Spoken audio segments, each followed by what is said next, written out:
بیا بمجلس اقبال و یک دو ساغر کش، گرچہ سر نہ تراشد قلندری داند۔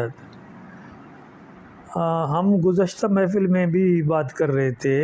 کہ علامہ صاحب کے پاس جب وہ عزیز طلباء اور ان کے شاگرد اور دوست احباب آ کے بیٹھتے تھے تو بعض اوقات عجیب کیفیت ہوتی تھی۔ یوسف سلیم چشتی بیان کرتے ہیں کہ ہماری خواہش ہوتی تھی کہ کوئی ایسا شعر پڑھ دیں، کوئی ایسی بات کر دیں کہ ان کا مزاج بن جائے اور ان پہ کوئی شعر نازل ہونا شروع ہو جائے اور فی البدیہہ کوئی شعر ہمیں مل جائے۔ تو جب کبھی ایسا کوئی موقع بن جاتا تو وہ دھوتی بنیان والا جوان اکڑوں پلنگ پہ بیٹھنا شروع کر دیتا، پیچھے ہٹتا جاتا، اور جب وہ شعر ان پہ اترنا شروع ہوتا تو کہتے یوسف کاغذ پینسل پکڑو اور لکھو،